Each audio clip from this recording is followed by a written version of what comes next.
Friends, ఈ యొక్క వీడియోలో మనం ఆంధ్రప్రదేశ్ యొక్క రాష్ట్ర చిహ్నాలను అయితే పరిశీలిస్తాం. విభజన అనంతరం ఆంధ్రప్రదేశ్కు కొన్ని నూతన చిహ్నాలను అటవీ శాఖ వారైతే మనకు ఖరారు చేశారో అవి కూడా చూస్తాం. సో ఫస్ట్గా మనకు ఆంధ్రప్రదేశ్ యొక్క రాష్ట్ర చిహ్నం పేరు పూర్ణకుంభం. ఆంధ్రప్రదేశ్ యొక్క రాష్ట్ర వృక్షం పేరు ఏమిటి? ఆంధ్రప్రదేశ్ యొక్క రాష్ట్ర వృక్షం వేప చెట్టు. ఇది 2018 జూన్ 6 నుంచి అమల్లోకి అయితే వచ్చింది. ఆంధ్రప్రదేశ్ యొక్క రాష్ట్ర జంతువు పేరేమిటి? ఆంధ్రప్రదేశ్ యొక్క రాష్ట్ర జంతువు పేరు కృష్ణ జింక. ఇది 2018 జూన్ 6 నుంచి అమల్లోకి వచ్చింది. ఆంధ్రప్రదేశ్ యొక్క రాష్ట్ర ఫలం పేరేమిటి?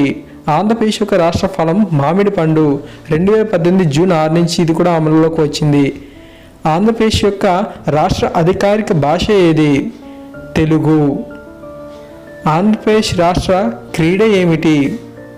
ఆంధ్రప్రదేశ్ రాష్ట్ర క్రీడ కబడ్డీ. ఆంధ్రప్రదేశ్ రాష్ట్ర గీతం పేరేమిటి? మా తెలుగు తల్లికి మల్లెపూ దండ. ఆంధ్రప్రదేశ్ రాష్ట్ర నృత్యం పేరేమిటి? రాష్ట్ర నృత్యం కూచిపూడి.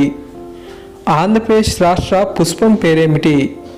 ఆంధ్రప్రదేశ్ రాష్ట్ర పుష్పం పేరు మల్లెపువ్వు. ఇది 2018 జూన్ 6 నుంచి అమల్లోకి వచ్చింది. ఆంధ్రప్రదేశ్ రాష్ట్ర పక్షి పేరేమిటి? ఆంధ్రప్రదేశ్ రాష్ట్ర పక్షి పేరు రామచిలుక. ఇది 2018 జూన్ 6 నుంచి అమల్లోకి వచ్చింది. ఫ్రెండ్స్, ఈ విధంగా మనకు నూతన సమాచారం అయితే ఉంది. సో మరింత అప్డేట్స్ కోసం మన ఛానల్ సబ్స్క్రైబ్ చేసుకొని సపోర్ట్ చేయండి. డైలీ ఇలాంటి వీడియోస్ అనేవి వస్తూ ఉంటాయి. మీ కాంపిటేటివ్ ఎగ్జామ్స్కి తప్పకుండా మీకు యూజ్ అవుతాయి. Thank you.